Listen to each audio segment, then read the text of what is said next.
All right, and we live, man. Welcome back to another episode of Off the Bench podcast. This is I want to say what the 30th episode. We 30 episodes in, man. 30 freaking episodes in. Today is Thursday as we're recording this, as y'all know. So Thursday night football. We got the Jacksonville Jaguars versus New Orleans Saints. Also, we will be talking about the NBA season this year. We'll be ranking. We'll be giving out our Western Conference standings predictions. As y'all know, what's that? Next week, next Tuesday is NBA season tip off. I'm can't wait for that.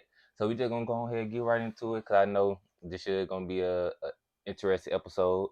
We're gonna start off with Thursday night football. It is currently halftime of the game right now. It's 14-6. Jacksonville Jaguars are winning against the New Orleans Saints. And right now, Trevor Lawrence, he 13 to 18, 138. Derek Carr, 11 for 21, 100 yards.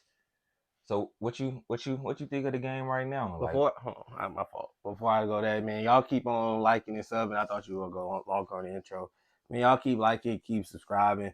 We growing bigger and better. The views going up and up. I just want to say, I appreciate everybody that's subscribing and watching this. I usually don't say that at the beginning of the episodes, but really been going good these last few months. But it turns to this game though. What pertains to this game that we watching that's being played between the New Orleans Saints and the Jacksonville Jaguars. I'm loving what I'm seeing from Trevor Lawrence, Travis Etienne, a team that I was high on coming into this season because they just got older. They got another year under their belt with each other. Doug Peterson, what he's doing with that team from what Urban Meyer was doing a few years ago when he drafted Trevor Lawrence, he looked like a completely different team. Now that he's over there, the head coach taking over, it makes it really obvious to see how much coaching does matter. Doug Peterson, he was the head coach of the Philadelphia Eagles when they won their only Super Bowl in 17. So they were just talking about on the commentary. You got to listen to that when somebody like that, if that stature is your coach, you got to listen to it. You got to respect what he's saying. And I think Trevor Lawrence, he's bought into the position. I know he kind of hurt. He's banged up, but even with being banged up, he still looks good tonight. Even running the ball, he's been able to make plays on his legs, and he don't even do that regularly. And now that he's banged up, still being able to do it, Travis Etienne is a great running back to put along with this team. Great wide receiver options. The Saints, I'm not gonna say they not like their defense is doing what it's supposed to. Marshawn Lattimore just had an interception that was called back as a incompletion, which was a great play on the ball, great everything to break it up. Because probably anybody else on the Saints defense, by the way the game going, somebody else would have got called. That probably would have been a touchdown. So Marshawn Lattimore, that was a big play for him. But this Saints team, it just lacked juice. It just lacked the ability to keep up with not even a high-powered offense, because this is not even a high-powered offense, but like an offense that's good enough to be able to that's gonna put up points and move down the field on their defense, which is a great defense. But every offense is not gonna be stagnant and be able to look the same against the Saints defense. Where we seen it in this first quarter, this first half again, they not the reason why they're losing. Derek Carr, he got to make some plays. The offensive line, they got to protect this guy a little bit better. I feel like the Saints, I don't know what they lacking because I was high on them coming in, and they are 3-3. Looks like it's gonna be 3-4 after tonight. They had towards the bottom of their division. I didn't have this coming for the Saints going into this year. yeah, with the Jacksonville Jaguars, they've been playing these last few weeks. They've been playing up to the standard caliber that I expect that the Jacksonville Jaguars should be playing at. Knowing that they made the playoffs last season, they were down 27-0, and Trevor Lawrence he ended up walking them down and ended up coming back and winning that game. So I feel like coming into the season, this would have been a good, stepping stone or like a little transition until extending and kind of taking that next step, taking the next level, and obviously elevating his team since he is the quarterback. And these last few weeks, especially against the Buffalo Bills, that's a formidable foe. And obviously today you're going up against one of the best defense, one of the best one of the best run attack defense in the game that you got in the New Orleans Saints. And ETN, he got 2 touchdowns already. He scored all the Jacksonville Jaguars points right now. No, Uh, it's 17-14. They just kicked that field well, goal. 17-6. Jaguars are winning. But what I was saying? Jacksonville Jaguars, they defense been stepping up big time. I've been liking what I've been seeing from their defense. Their defense really what been keeping them in the game, what been making them so elite so far these past couple weeks. And on the Saints side of the ball, like you said, they lack juice. They lack explosiveness from the wide receiver position, the tight end position, No, no, no. They just lacking at the quarterback position. They and got juice everywhere. The quarterback and that line just got to get it right. They got nothing but juice on that offense. The quarterback just can't get it to him. I feel like he is. I just think the repetitions with him being in and out the lineup. He didn't play the last 2 weeks because of injury. Coming back this week, already knowing it's not a familiar team and a familiar format that he playing with Alvin Kamara coming back into the rotation. Chris Olave and obviously MT, he coming back from injury as well too this season. Having all these miscues, I think that's the main part. I really can't even just say it's just Derek Carr. Derek Carr, he playing up to what Derek Carr standard. When you look at these quarterbacks, you kind of measure them. I feel like Derek Carr is playing up to his standard. I just feel like you said, the offensive line not giving him much help, in that way because he not be able to make plays and stretch the ball down the field.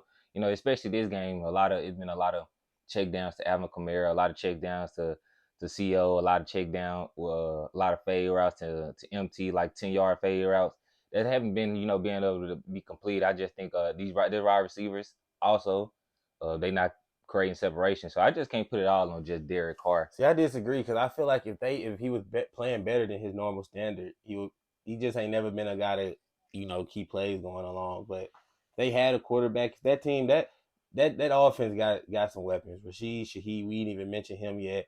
He's another player who's a second year player that brings that juice. Chris Olave, he's just an all around great running wide receiver. And you got MT over there who can just eat up the middle, feast up the middle. Alvin Kamara, he's the great safety blanket. That offense got some juice. It just, I mean, it's running out of battery right now. You got to charge. You just got to be charged up. They need a quarterback that can make some plays. They need a quarterback that can extend. And no offense to Derek Carr, he's just older, been with the Raiders for a decade, and the Raiders ain't been that good. And he was the best player for that team, putting them on their shoulders. Been through a lot of sacks, a lot of tough games. Now you look at him now, and he got hurt already within the first few weeks of the season, and even he just looked like he just gonna get hurt because he having a run. This is not Derek Carr like style, being able to create outside of the pocket.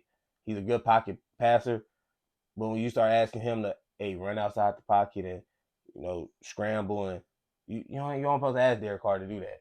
Yeah. And I feel like that's the what the problem is. Not saying he playing bad, but just this team don't fit his strong suits. And with the Raiders, it really did. Everybody was just short route guys with the Raiders. Everybody was just gonna get like Hunter Renfro, Darren Waller, even who else they have on that team? Henry Ruggs, the only deep threat guy on that team for a long time. Devontae, of course, when he came, but the other year, like he's always been like just short route running guys. He never played with all this explosiveness. So this team they're gonna figure it out though. I don't think they'll be at the bottom of the NFC South for the rest of the year. I hope not. And also, the Saints is also one of the worst third down teams in the NFL. They currently ranked ninth worst in the NFL. We're only converting like 35, 36% of their conversion on third down. Tonight they won for 8 on third down. And that just goes to show you once again kind of the lack of juice that they have on the offense side of the ball. Players not getting open. Uh, the quarterback, he's not making extending plays enough, even though he is using his legs. The offensive line not giving they not giving their quarterback enough time to scan the field to allow their receivers to get open, to make a deep ball play or something, to help them gain momentum or some type of juice to help them you know get them into this ball game. They just look flat. They look dead right now. Uh, that defense is doing what they defense do. They committed two turnovers already and haven't been able to score. They got a missed field goal and a kick field goal off those two turnovers. That ain't gonna win you pretty much a lot of ball games in the NFL, especially playing against, like I said, a humming offensive team in the Jacksonville Jaguars that been cooking these past several weeks, and Trevor Lawrence, even though he is banged up, He's looking good. ETN, he looking good in defense. I can't give enough praise to that Jacksonville Jaguar defense. They've been holding it down, man, and I've been liking what I've been seeing from that Jacksonville Jaguar defense. I hope they keep building on it because right now is a week 6, week 7.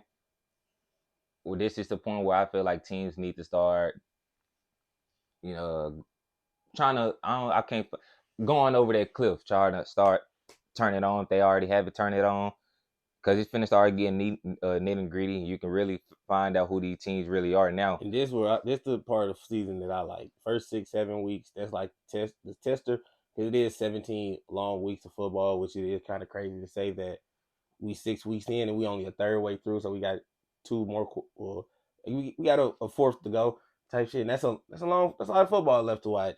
But like you were saying, Jaguars they finna beat. Well, game still going on, but I'm supposing they gonna win. So 5-2, being top of they in the division with the they in the division with the no they not in the division. So at the top of their division comfortably by my understanding. And I just think that the Jacksonville Jaguars and a lot of these other teams in the AFC need to put their foot down and really claim a spot in this AFC where we see Joe Burrow and the Bengals slipping up, where we see uh, Patrick Mahomes and the Chiefs finally look vulnerable to the point to where, all right, we can stop their offense. Their defense is good, yeah. We can outscore them. You know what I'm saying? Mm-hmm. It's about time for one of these new teams, and whether that is Miami Dolphins, whether that is the Jacksonville Jaguars, one of these new teams is gonna like put their foot down in these next 4 or 5 weeks and claim their spot is here at the top. Because I think the Dolphins at the top of their division. I'm pretty sure the Jacksonville Jaguars on top of theirs. Bengals at the bottom of theirs. So it's gonna be a lot of shaking up. And this the season. This part of the season around Halloween time. This when games really start mattering. The bye weeks start coming in. So you only got this 1 week off, and everything else is here playoff time. Here through playoff. So we definitely on that. We right there in the season, in Yeah, the thick of it. facts. And now, my favorite time of the year, NBA season, right around the corner, down the street. It's here, baby. We finally back. I ain't gonna say it's been a long off season because it's off season to me. It's been kind of fast, but we back to it, and we gonna go. How we gonna do this? We just gonna go. You do one, I do one. So like kind of like back and forth. So you'll go with your first seed, and I'll rebuttal, and second seed I'll go, stuff All right. like that. And so who do you have for your first seed? Number one seed, I have the Denver Nuggets. I just think they did lose Bruce Brown and Jeff Green. You know, two champions. Don't disrespect them, especially not Jeff Green. Finally got his ring, but they brought in Julian Strother, drafted him 27. I love him. They brought Christian Brown finna get a way more improved role. And the thing with it is with Christian, not Christian, but with Bruce Brown, is that if he would have been a starter, like if it would have been KCP they left, like they got rid of, and who left them, it would have been different because KCP is their starter, and then they would have to bring somebody off the bench to replace the starter. But I think after coming off a championship, Michael Malone, he's the perfect coach for this team. Nikola Jokic, we know how he is when he plays. He barely misses time. Jamal Murray is the person I'm looking at, though, because the main reason why I'm saying this, because I do think this will be a season where Jokic misses, 15, not of no injury, but like misses 15, 20 games. He won a ring. He really didn't want to come back. He didn't want the season to start. Feel like he gonna miss some games. Jamal Murray, his Batman, he been out for a few years rehabbing and stuff. Came back off a championship run. I think he could come in and take up that increase of productivity. And I like this team. Who your number one? I got the Denver Nuggets as well. Okay. Last season they was 53-29. The reason that I got the Denver Nuggets as number one again because they got the chemistry, the continuity. They've been together for a few years, and everything that you stated. They coming off a big playoff run, and I know a lot of times when teams they just coming off a championship run, they come out the next season kind of Flat. flat and sluggish a little bit. But I kind of think with Michael Malone being a head coach, that's really not his philosophy Exactly. coming into the season, and also having somebody like Jamal Murray. We was arguing during the playoffs last year. You said after this playoffs that he had and the finals run that he had coming into this season, this is his chance to take his step into that top five point guard position. You know, if he can be able to do that, I definitely think they can still, regardless of Jokic, you know, is in and out the lineup. I still think they are a good basketball team. Still got the continuity. I think they still a high potent offense. So you know, in the regular season, it's up and down. That's really what it's gonna come down to. Even though they did lose Bruce Brown, which he was more effective than Michael Porter Jr. during their playoff run, you know that's gonna be a big piece. But I do like the addition of the kid from Gonzaga that they picked up, a terrific shooter who can who gonna I feel like he gonna play terrific in that system, playing alongside Jokic, being a spot up, just being an overall sniper.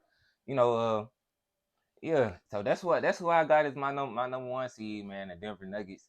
My number two seed, I got the Phoenix Suns. Last year they was 45 and 37.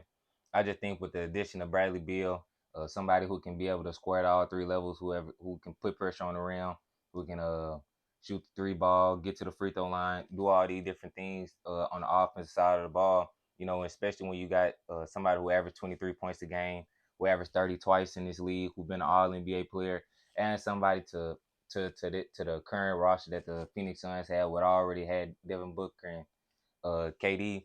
I think you know they're gonna cause for a lot of problems night in night out, especially when you don't have the time to sit down and you know prepare a game plan for them. I think they you know in the pieces that they brought in.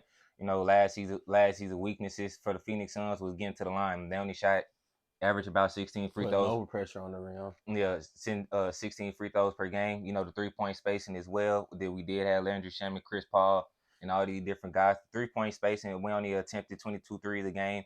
Only made about 8 threes per game. So adding Grayson Allen, getting Eric Gordon, getting Yuta Watson Ivy, who all three of those guys had shot over 40% last season from three. Then you get another guy like Bradley Beal added to this roster.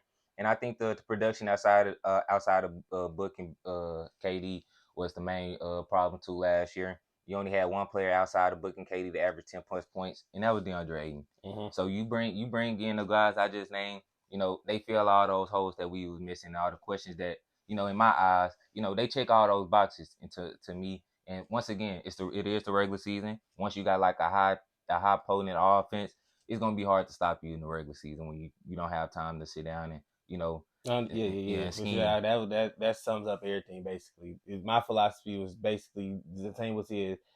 They gonna be sitting down by the fourth quarter a lot of games. They just gonna blow people out. It ain't gonna be a game. That's a lot of offense and really it was between them and Denver. But I do think Denver, Mike Malone, he not going for like none of that. We gonna give half-ass shit, so they gonna play I at. think it just probably gonna be like a 1 or 2 game Yeah, it ain't gonna difference. be none of the but I got the Denver Nuggets and I got the Phoenix Suns for all the reasons you just named. My So go ahead. my number three team in the NBA Western Conference, I got the Los Angeles Lakers. After the second half of the season they had after the trade deadline, bringing in Vanderbilt, Rui, Malik Beasley, who really he left, he wasn't that impactful. But those two guys for sure came in and really helped this team not only in the playoff but just the second half of the season. Bringing in with exactly what they needed: a little bit of shooting, which was Rui, some offense, and a bigger body who versatile, can hold probably 2 through 4, sometimes 5, and then you get Vando, who was holding Steph Curry in the series against the Warriors, who was holding John Morant in the series against the Grizzlies. So he they best on ball defender and putting him on all the number one assignments. And every addition that they made this offseason was also big. I don't really know how I feel about the backup situation with Jackson Hayes. Um, I really don't like that, just because AD don't like playing center. So I thought they would go out there and get like shit, the white, a Drummond, a center that's actually a center, somebody that actually want to play the center. So AD ain't got to do it the whole game. But I like this team. Offensively, it's gonna be a struggle. It's gonna be a struggle fest, but also defensively, when you playing against them, it's gonna be hard to score on them. Mm-hmm. So that's my philosophy on them. Really, the reverse of the Suns. That's why I got the Suns higher. I think the Suns score more points than a lot of teams. I think the Lakers just gonna be a good defensive unit, how they was last year, second half, Darvin Ham. You get a full off season, a year with these guys. I got them being a third seed. They want that comeback.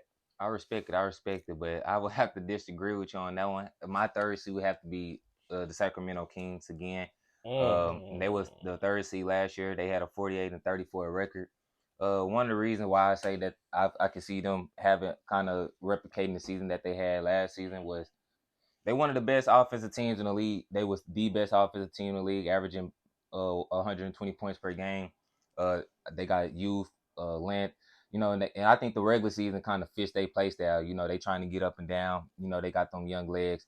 It's a track meet over there, basically. That what they trying to do. And I think with Keegan Murray, what I've been seeing from him in the preseason, I've been liking what I season.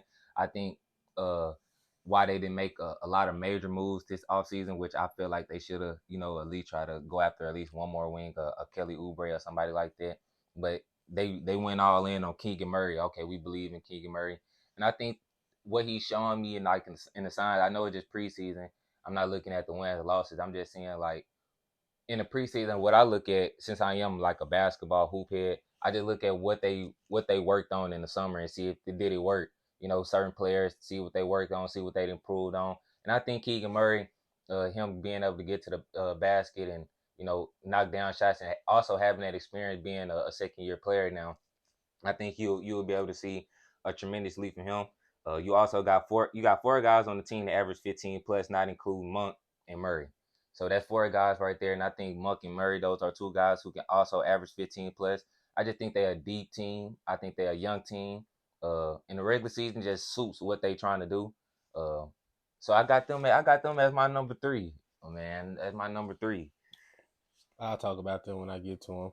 And my number 14 will be the Lakers. The reason why I was contemplating between them and the Kings and having flip flopping them. The sole reason why I don't have the Lakers number 3 seed and got them at 4 because LeBron and AD, their health is always a question with them. LeBron played 55 games last year, AD played 56 games last year, and I understand like that number right there. I feel like that is the chef kiss of how many games that I would want AD and LeBron to play, especially coming into this season with the new additions that we made. The additions of Gabe Vincent, Torian Prince, Christian Wood, Cam Reddish, and Jackson Hayes. Okay, obviously bringing back Rui and Austin Reeves and D'Lo. That was big and important. But I just think what the Lakers did this offseason, they brought in a lot of names. I don't think they particularly tried to look at fit and in terms of like where they went wrong in the Nugget series. And I don't think they brought in a perimeter defender. They didn't really bring any more versatility shooting in terms of like a real sniper. Austin Reeves, he shot 40%. D'Lo, he shot like 38, but D'Lo is D'Lo. I didn't see who D'Lo is. Show me time at the time. Gabe Vincent shot 33% on threes last season. Christian Wood was a 35% on threes. Cam Reddish was 31%. Jackson Hayes was 10% on threes. Torian Prince was the only guy that you brought in from the offseason that shot 38% on three. And the team that LeBron he most comfortable with is when he got AD and a lot of shooters around him. So that's really like the main reason why I got them at 4. Cause I just don't see like they brought in a lot of they got better talent wise, but in terms of like what they needed and like they really didn't do much from last year to this year after the trade deadline. I don't think they had to though. Same thing you said with the Kings. I got the Kings a lot lower than what you have them, but same thing you said about them with the Lakers. They really didn't have to make too much moves. You got the King, you got AD, you got Reeves, you got Vando, you got Rui. You just bring back D'Lo, bring in a few other guys, Torian Prince. You just really just extending out that bench, getting deeper. Cause last season, pause. Because last season you had who was coming off? Malik Beasley was coming off the bench. Lonnie Walker, who was good for him, was coming off the bench. Who it was, Gabe Vincent. At least we can say we seen Gabe Vincent in the biggest moments. Step up in the Mm-hmm. playoffs, in the final. We seen Gabe Vincent. He was the starting point guard on that of those Miami Heat teams. So I'm not really too concerned about the Lakers, especially since they are the experienced team. They got an experienced coach, experienced players. So I'm not really worried about them. Experienced coach.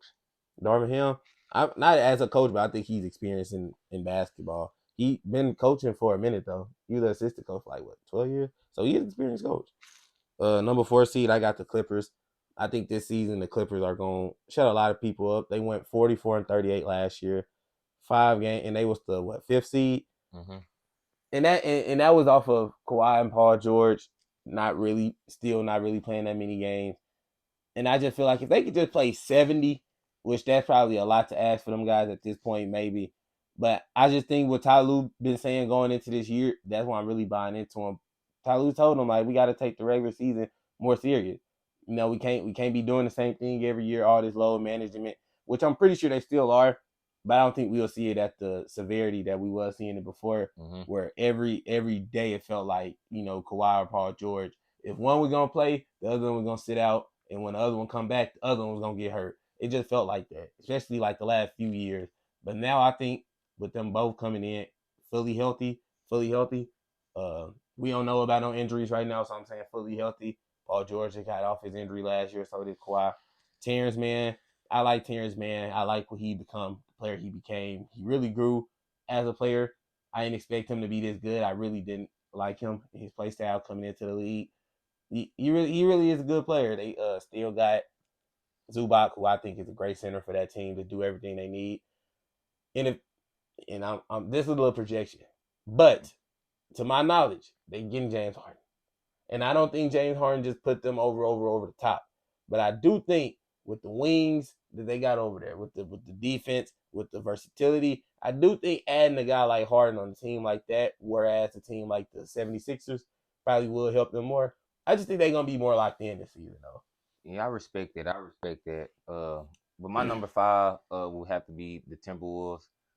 They last season they had a 42-40 record, and that's with Cap missing 53 games. And I just think the reason why I got them at five, they get a full season with a full roster with no injuries and anything. They can get the training camp and all these things preseason, and they start from game 81 to all the way to game 82.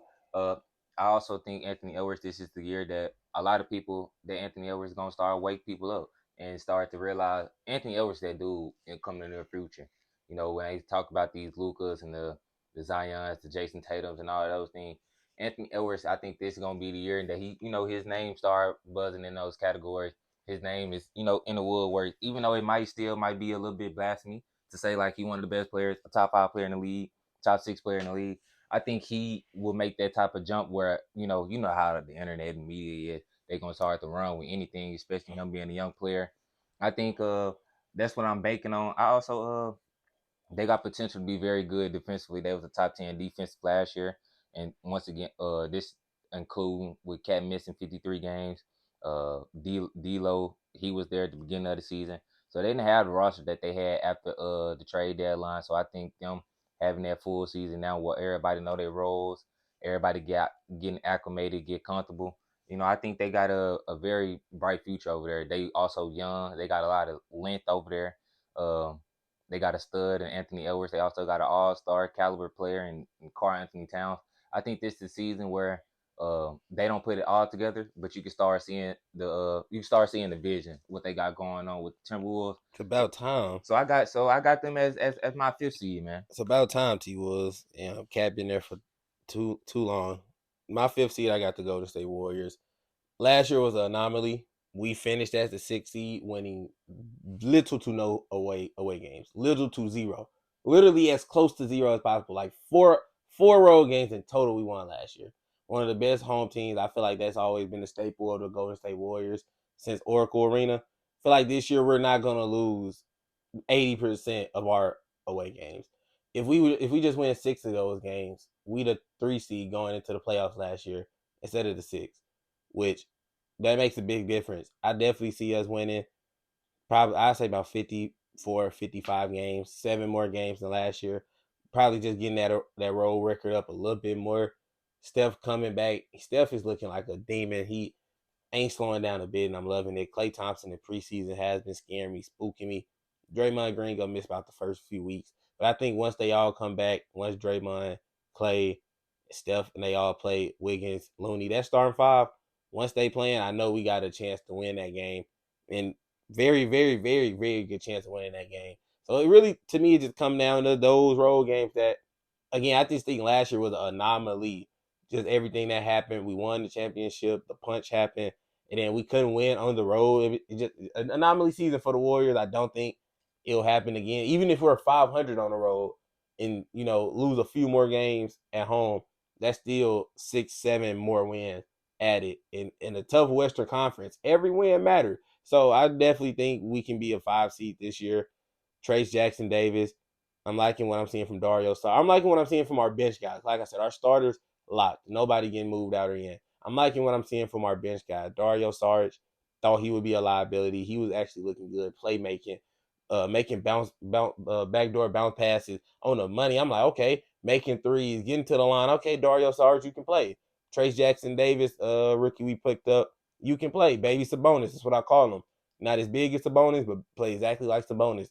Who else we got? GP2, obviously, great defender coming off the bench. I'm really excited. If we didn't have Chris Paul, like if we didn't trade Jordan Poole and we were going into it, I probably would say we'd be like the 3 seed. But since we did go back, and I can't admit we did regress, I say we beat out the 5 seed. I don't think we'll be 6 seed again because again we 60 last year, winning not too many away games. So I'm banking on we win some away games. We can lose a little bit more home games, but win the away games a little bit more. 500, be about 65, 70% at home. You got about a 4-5 seed right there. That's how I'm looking at it. I respect it. I respect it. My you said that was your fifth seed. Yeah. My sixth seed that I would have to roll with would have to be the Memphis Grizzlies. Memphis Grizzlies, they had a 51-31 record last season. I know Ja is missing the first 25 games, but this Memphis Grizzlies team, they got a knack for winning games without Ja. Overall, they got a 37-24 record without Ja. Last year, they was 11-10. I just think the pieces that they got this offseason were acquiring Marcus Smart, adding a veteran presence, somebody like Derrick Rose is gonna help them tremendously in the locker room. Also, you're gonna see like the on court present the impact as well with somebody like Marcus Smart and type of identity that the Memphis Grizzlies be trying to play with. I think he fit that a lot. Memphis Grizzlies last year they had a top 5 defense, and somebody like Marcus Smart to that with a dog mentality where he can where Jaren Jackson, where a lot of people look at him and call him soft. I feel like he can be able to bring that dog out of get the most out of him. And what's his name? Coach Taylor? Coach Taylor for the Memphis Grizzlies? Yeah, Mm-hmm. Coach Taylor. I think he a hell of a coach. Hell of a coach. It don't matter who in the line. It don't matter if Ja in the lineup, out the lineup. He gonna make sure his guys ready to go and ready to play. Jaren Jackson, I think he got a lot to prove, especially how he got did in that playoff series against the Los Angeles Lakers. Him talking and how they went outside. I think they gotta come in with a chip on their shoulder, knowing that Ja not gonna be here for the first 25 games. I think Desmond Bain gonna have a increasing role. All these guys gonna have to be able to step up, and I think they gonna rely a lot on their defense, and they just a good, well coached team. So I got them at 6. So what put them over the Warriors for you? You ain't said them yet. Uh, Just asking. the Warriors, they to me, I didn't feel like they got better. Not saying necessarily they just got worse. Mm-hmm. I just feel like the Memphis Grizzlies, they a well coached team. They know they've been known to win games even without Ja. Uh, I think even when Ja come back, they just gonna pick up and just keep rolling. So that's why I got them as my 6 seed. A top five defense right there. You add Marcus Smart to that, who a defensive player, a dog, grit grimy player that fits what the Memphis Grizzlies trying to do. And you bring in a veteran, somebody like Derrick Rose, who got a level head, who's from the trenches. That job he be trying to implicate that he from there. You got somebody who really from there who can be able to take him up under his wing. What that guy do with anything? Derrick Rose even said he don't care about that. He just trying to hoop. He just trying to hoop. Well, that's just you asked, so I'm giving it to you. He don't care about that. I don't think it's too much wrong in what you're saying. I just because the Grizzlies I do got them not low, well, because they ain't top 5. Just because Ja missed the 25 games really gonna hurt them, and they really the next team after I bring up this team. My number 6 seed is the Sacramento Kings. I think they will still be a good team next season. They was the number 1 offense. Don't think they will be the number 1 offense in the NBA this year. But if they do, I won't be surprised at it. But I just think the entire West just got better. Last year they was a surprise team. Nobody really was thinking about the Kings because they haven't made the playoffs in 15, 20, 25 years. Been a long drought since they've been relevant. Nobody was really taking them serious, and they just snuck up on a lot of people, and they proved that they was really like that. They proved that they was legit. This year coming in, they getting everybody's best chance each and every night. Not best chance. Well, yeah, they gonna get everybody like best chance because they know it's not just a pushover game no more. It's not same Sacramento from years ago. With saying that, I still think that teams like the Lakers, the Clippers, Warriors, these veteran teams, I just think they'll be better come this season with the regular season. Just because I just feel like everybody at this point, all three of those teams got a player that's like a top 10-ish, top 5, top 10-ish player. I just think they all playing not for the regular season, but playing to get decent positioning for the playoffs. And the Sun, I mean the Spurs, the Kings are the only team last season who really didn't have nothing really go wrong with them. Really wasn't no injuries on their team. They was again a historic offense. And they were still the 3 seed by a few games. So I just feel like a few more teams in the West that's below them got a little better, and they still gonna make the playoffs. They're not gonna have to deal with no plan, but I think they'll be sitting comfortably in the 6 seed. Now my 7 seed, this is where I got the Memphis Grizzlies. Missing Ja for 25 games is gonna be tough, bro. I understand they got Marcus Smart. I do think Desmond Bain will take a big leap. Will be hooping without Ja. He will be getting All-Star considerations. Probably won't make it, but he definitely gonna be getting consideration because I do think he's gonna be showing his ass. Jaren Jackson, even if he don't get more aggressive, Jaren Jackson just won DPOI. He's gonna always be DPOI candidate type player. And I just feel like this team is just perfect with Ja Morant. Marcus Smart bringing him in there, it's not bad or anything, but Desmond Bain is a perfect 2 option. Perfect Batman. I mean, perfect Robin to Ja, who's Batman, and then you still got Jaren, who really your second option, your second best player, but he's just more valuable on the defensive end. I just think those 25 games is gonna hurt them a lot because they did. Yes, they are a good team without Ja Morant, but that's the team that they had before, and that team was together for a long time. Tyus Jones was there for years. Dylan Brooks, even though we slander him, me included, he was there for years, building with these teams, building with the same teams since they was young. So I think missing those players, bringing in Marcus Smart is gonna help. They still don't have no small forward or no wings that I really trust yet, but I still think they'll make the playoffs, make the play in. I think they'll win, and I think they'll be a 7 seed. My 7 seed would be the Los Angeles Clippers. Uh, Kawhi, he had missed 53. He played 53 games last year. PG played 56 games last year. Once again, I think that's a good number of games that should be played by your two stars who got a history of being injured or taking time off and not playing a lot of games. I think that's where you want them to be around that 53 to 55 game total. If they can play more, that's wonderful. But if they can't, they could play somewhere around 53, 56 games like they did last season. I think that would be ideal for them, especially to get their legs together, and do all these things to catch a rhythm throughout the season where they can come into the playoffs, steamrolling. Kawhi last season, I think with his injury that occurred in the playoffs, I think they had to do a lot with the regular season and approach that he kind of took. Not really taking it serious. Taking games off. Sitting down. Because he really kind of struggled in the regular season. He only averaged like 23 points in the regular season. Really wasn't shooting that efficiently. And I just think this Clipper team, they very well coached. They got Tyronn Lue. I just think this team currently not as deep as the previous teams. If Kawhi or PG was just it is Kawhi and Paul George, so you never know with them. So one of them might go down, both of them might go down, and I just think with the roster that they got now, if one of them or both of them go down, I don't think they'll be able to stay afloat as good as they was in the previous years. And that's really that's my reason for having them seven. Last year they was the fifth seed. That was the fifth seed with a 40 what they have 43 and some record. So I just I could see them winning that same amount of games this year. I just feel like the teams that are above them, outside of the Grizzlies, but I just feel like the Grizzlies are a well coached team, and I seen them play without Ja, win games without Ja. I just think all the other teams I got above them are better. So I got them at 7. Mm, that's strong. 8, I got OKC Thunder. First year of them making the playoffs. OKC Thunder. Shea Gilgeous Alexander, his leap year. Jalen Williams, he's gonna have a breakout. Well, not a breakout, He's gonna have a big sophomore season. Josh Giddey, his third year, gonna be huge. Lou Dort's getting better. This team is just so young, fun, and just so it's just getting back into good OKC days when OKC was good at basketball, when they was a playoff team, and you finally getting the energy to feel back of those days. Chet Holmgren, who was sidelined all year last year, didn't play a single second.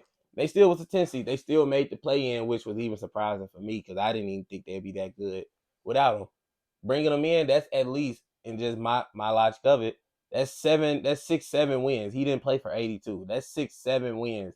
Just adding a guy who can actually rim protect and actually is somebody who can pose a threat. He's basically a 2 inch shorter version of Victor Wembanyama. So he's gonna pose a threat in the paint because he's a 2 inch shorter version of Victor Wembanyama. Last year they had Jalen Williams starting at center, which no disrespect to him, 6'9", 6'10" guy, kind of undersized. You got a 2 inch shorter version of Victor Wembanyama though, put with this team who was already showing flashes of being great and being good last season, adding Casey Wallace to come off that bitch as off that bench Yeah. as come off that bench as a high lottery draft pick, a great defensive point guard who gonna play his role well. Trey Man gonna have a great season. I think if it was any year, I think this is gonna be the year for OKC to really like jump up. I think like I thought it was gonna be last year. Chet, he got hurt before the season even tipped off, which is still crazy. But I'm doubling down off my last year statement. I'm bringing it there. They'll make the playoffs. I like that. I like that. My 8 seed, I got the Golden State Warriors, which I could have made them at 7 seed. Them and the Clippers had identical records last year, 44-38. Uh, but I just went ahead and put the Warriors at 8 simply because the offensive punch that they lack. I feel like losing somebody like Jordan Poole, who is a lot of times their second option. Uh, losing somebody like that and replacing him with Chris Paul. A lot of people don't understand to the blind eye. They yes, what Chris Paul did over the years is it's good. I'm not taking nothing away from Chris Paul and his career and all those things, but a lot of people just like to look at Chris Paul and his goods instead of looking at his game in totality. He also do have a lot of flaws when I'm getting upper in age. Uh, and the pace that y'all play with is not relatively up to his play style and things of that nature. I just think defensively, y'all also, I ain't gonna say take a step back. It didn't matter. Y'all really just stood there. But this team last year really not that much different. I mean, this year not that much different from last year. But you take away one of your more valuable offensive pieces, and you replace that with a 38, 39-year-old Chris Paul. Uh, I think that's just so that we still got younger guys over there yeah, to develop. So I think Kaminga, same thing you were saying about Keegan. I forgot to even mention that Jonathan Kaminga was looking damn good in preseason, and it is just preseason, but he was averaging 26 points through 3 or 4 games of preseason, and if he could put the ball on the floor at all, and I guess if Chris Paul if that's his role, I guess I could get behind it. I guess because it got to be something hmm to trade Jordan because I'm always be torn to that because second option a lot of nights he was clocking in as the second option with Clay there, Draymond, Wiggins, he clocking in second option as like one of the young guys. So I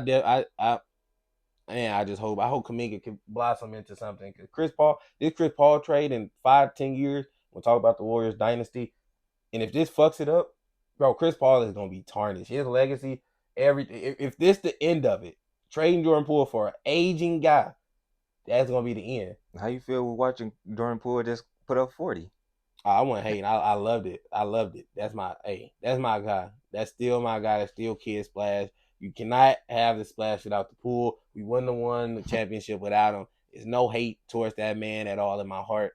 That's my dog right there. I wish he would. You know how I feel about JP. I wish he was a Warrior still to this day, but things happen. He had 30 at halftime. He played against the Knicks. It was a rumor him and Ice Spice. She was at the game allegedly. You were trying to be your munch after the game. I'll drop 30 for you. I'll drop 40 for you. I'll do what you need. He gonna. You saw what KD said about him? Scoring title. He can go for the scoring title. If I ain't he see do that, that. if he can do that, then if he do that, bro, I might trade this nigga back to the Warriors myself. Adam. Make it happen. Veto this shit. Veto this. You should have vetoed that. You want to veto Chris Paul with Kobe and shit. Veto Chris Paul for Jordan Poole. Nigga, we getting fleeced.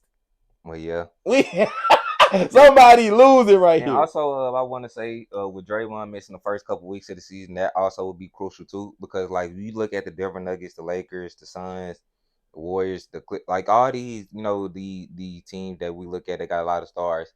It seemed like this year, this NBA season, they tried to get all the good games first, so everybody could play each other while they healthy and get the television ratings up. Yeah, then in season tournament and shit. Yeah, and all that. So I think that that also gonna play the part and why I got them at 8, which is once again it was either one of them 8 or 7. I can definitely see them the Clippers. I feel like they kind of like the same to me. Number 9, my ninth seed will be Hold on, my fault. But what makes them the same to you?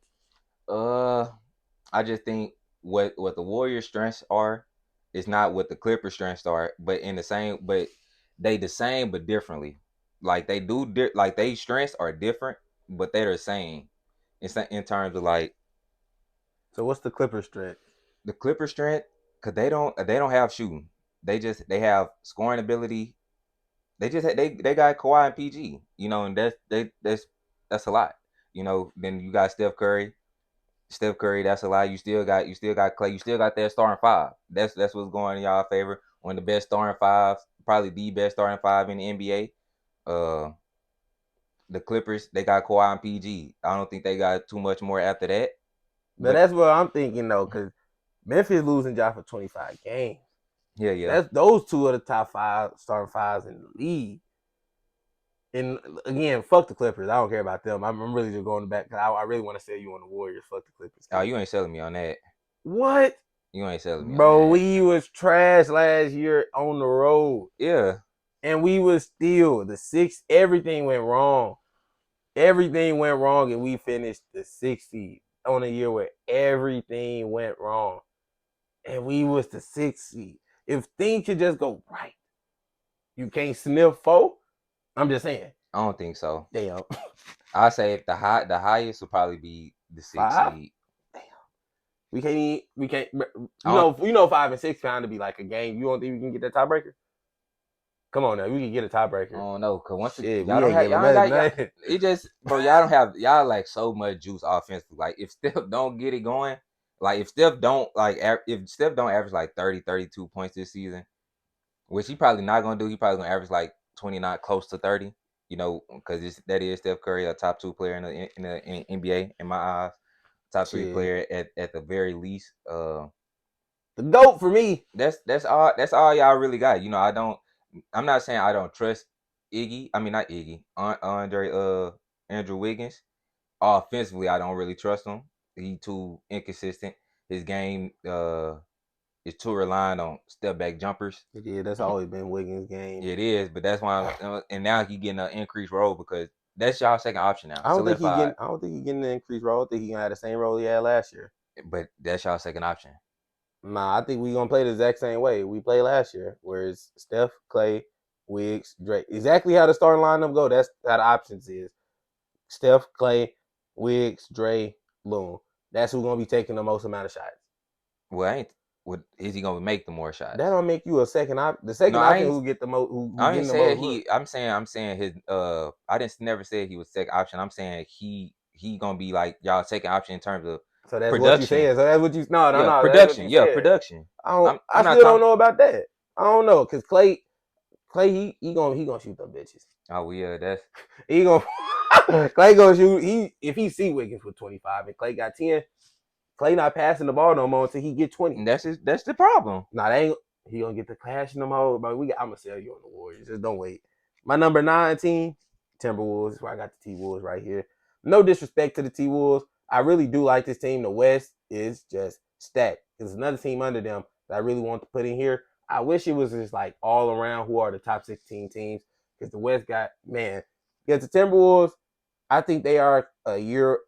I don't even want to say like a year away, but because this team is good and it can win right now. Last year, like you said, Cat was out. Nas Reed, he wasn't there for a majority part of the season. Now he only missed 3 games. He didn't play in the playoffs though, did he? That ain't majority of the season. Shit, they needed them when Yeah, that's they when ain't they make needed it to them. the playoffs, did they? Timberwolves, Oh yeah, they played 5 games, lost to Denver. the But no, toughest they didn't. series. Yeah, they didn't play though. He didn't play, so he missed 8 games on the season. Yeah, and that's a big guy for them to be missing though. I like him more than I like Rudy Gobert. I like their team, but I just don't see too much from this team to give me any hope, give me anything to hang my hat on to make me, believe in this team. Anthony Edwards is a great building block around, to build around. Jaden McDaniels is his perfect like secondary guy. I wish he could get a little bit of isolation scoring in him, a little bit of offensive game in him a little bit. But his defense is that if his offense ever catch up to his defense, he'll be elite. Cat, I think this team really not gonna reach his max potential until they move on from Cat. No matter what they be this year, they could be a 1 seed and wherever they lose in the playoffs. I just think whenever they just got to move away from Cat because him not wanting to play the 5 is gonna hinder them. Him trying to be AD that on that AD shit, but he really doing it because they went out and got a center for his ass.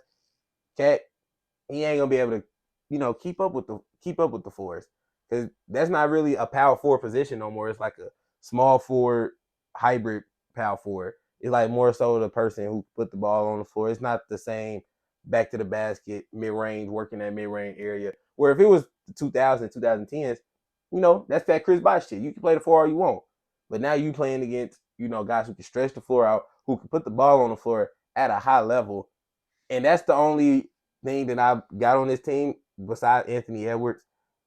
Cat is an all-star type level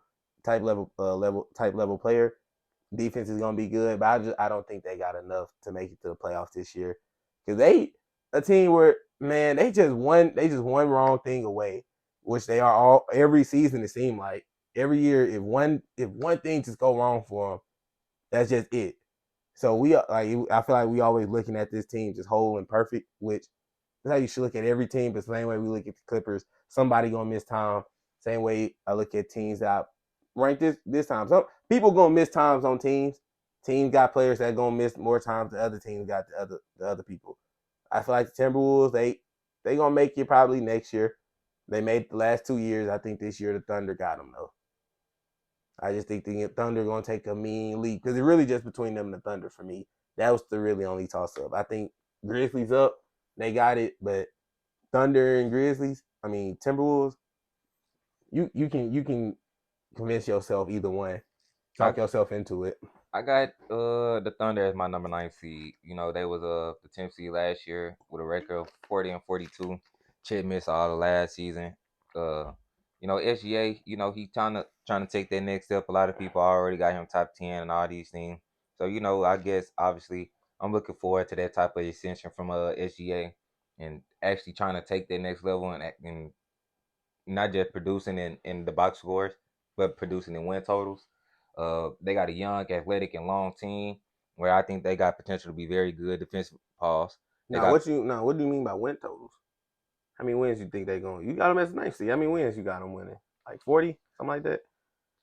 I don't see much different from last year, from 40 to 42. If they was the 10th seed last year, No, I I'm got talking. them No, as no, no. ninth You seed. said you want to see it equate to win total, like not box score, but win total. So how many wins? Like, So like for him to because 40 is crazy without Chet last year. That's a crazy amount of wins. yeah That's it almost is half of them. yeah. So with Chet coming back, he need to be at least 50. Just win 10 more games. And they the ninth seed.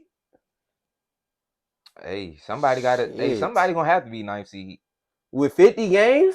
Shit, everybody else. Nah, damn. If the top eight seeds 52 plus, who losing? That mean the Rock. That mean the Rockets and the Spurs and the Trailblazers Our coming. shit, the AC, they can be 52 What right at 50 games. if I the think I think that's how the Western Conference is gonna be, like a lot of half game, 1 game, 2 games difference. 50 is crazy? If we get back to that level of the Western Conference, then that was I think it is. that 50. If they just win like 45, 50 is wow. If they win 50 games, not gonna lie, I can't think of their coach name right now on my top of my head, but I know he's a newer guy. Giving this nigga a lot of praise because damn, they are cooking over there. They've been cooking in OKC the last few years. That was your number 19. Yeah, that's my 19, man. My 10 team is same with I got the Pelicans. I want to That's your believe, 10th? yeah, I want to believe in the Pelicans so bad because I messed with Zion, messed with Bi, man, and I know a lot of people was waiting for that extension after that Phoenix Suns series, and they're like, just wait till this team gets Zion back. Zion got to be back on the court, and even without Zion, Trey Murphy the third, he missing the first like month and a half, maybe even close to 2 months of the season with an injury. That's another wing that they need. That's shooting, defense. Zion, it's Zion. He's gonna miss time, whether that's load management or actual injury. It's one of the two. He's not gonna play all 82 games. He's not gonna even play 70. So get that. He gonna probably play like 60.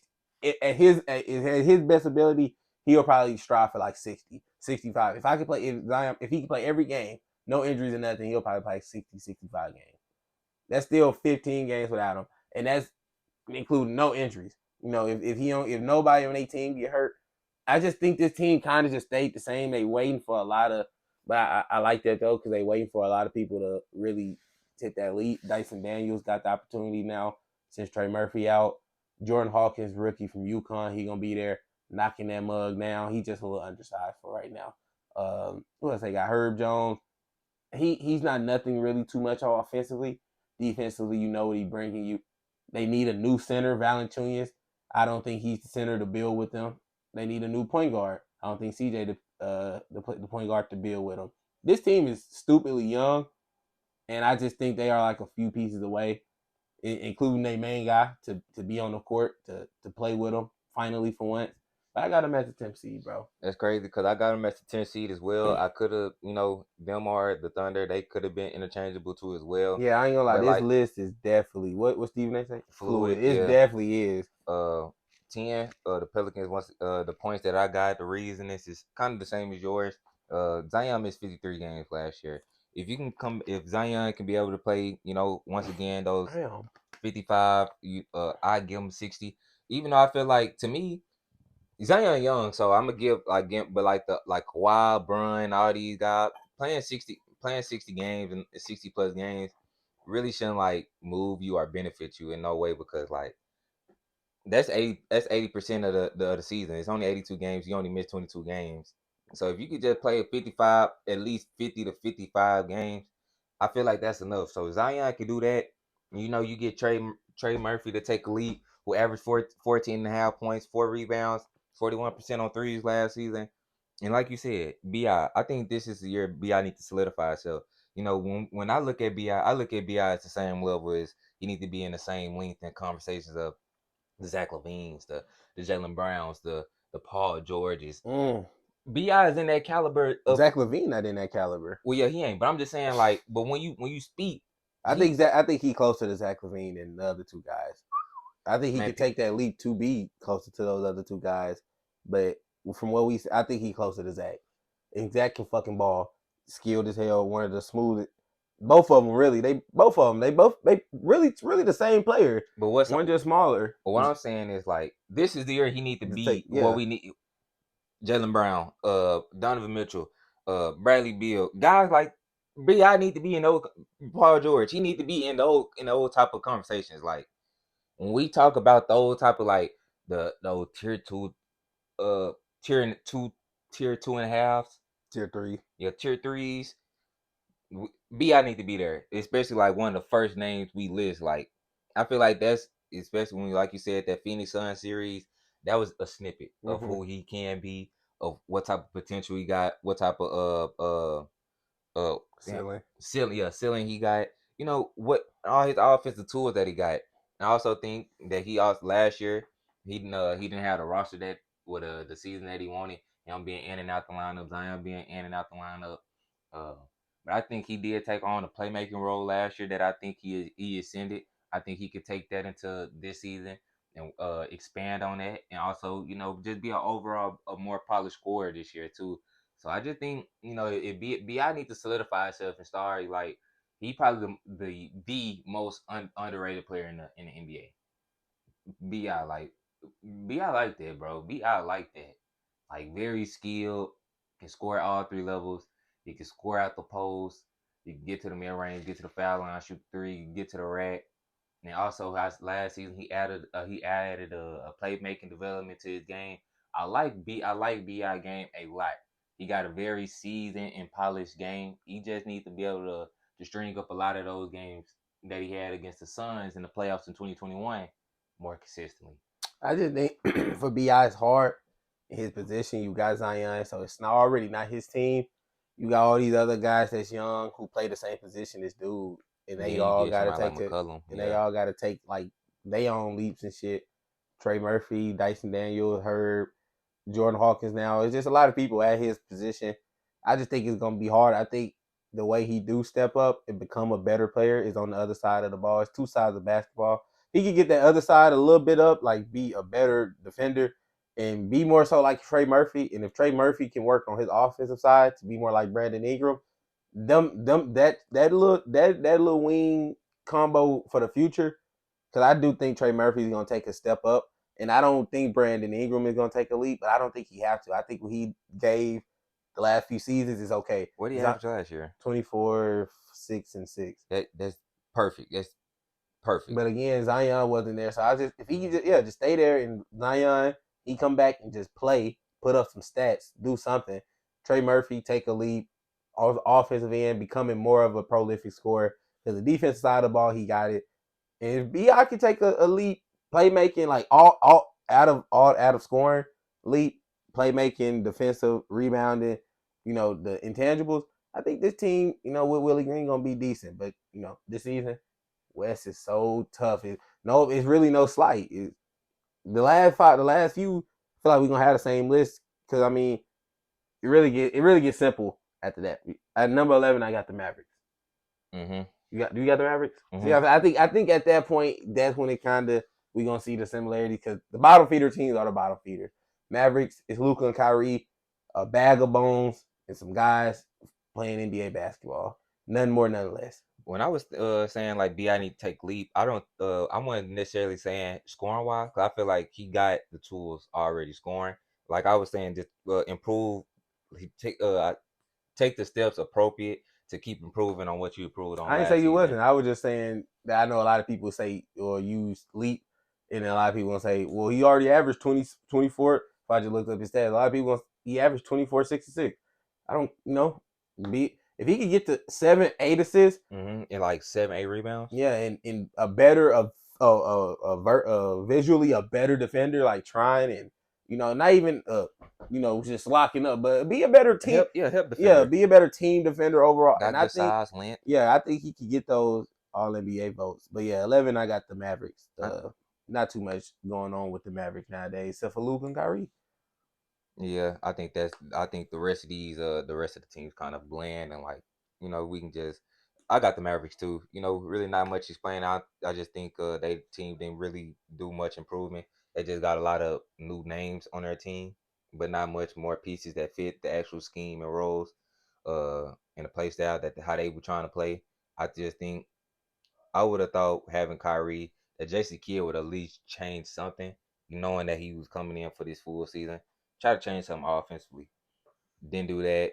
It's still heavily reliant on uh Luca being Harden back in Houston days, taking a lot of dribbles, being basically it's a Luca offense, and whenever Luca feel like he don't want to do none of this possession or take a possession off, kick it to number 11 and let him do whatever he want to do. I feel like Jason Kidd in a tough position because I feel like they really fucked him over because when he got there, he changed the whole defense around because he knew the team he had. He was there the whole season. So when they was a top 5 defense, it was like, oh, Jason Kidd, he really changed the team. And then Jalen Brunson, he don't come back that next season.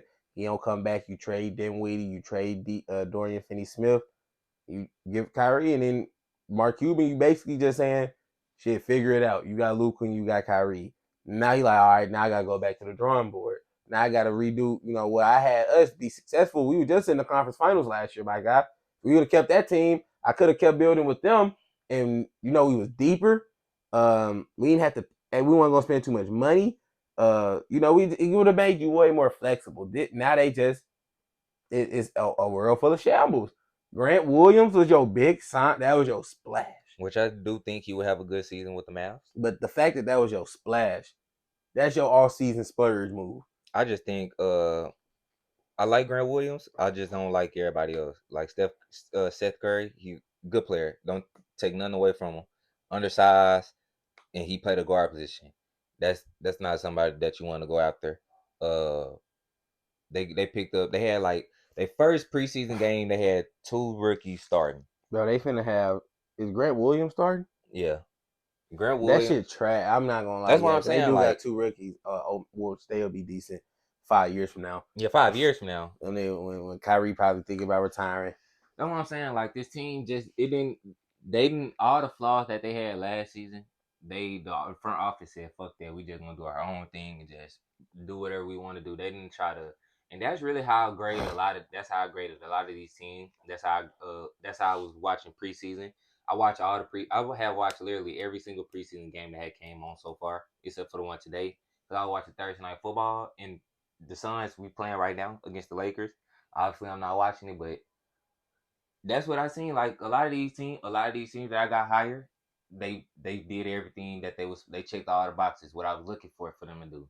If that was in terms of like going to get a big man, cause they need the rebounding, they needed some size, they went and did that. A lot of these teams, these upper teams that played in the playoffs and they got kicked out, they had enough time to go and like the Clippers. I feel like the Clippers could have did more in the offseason.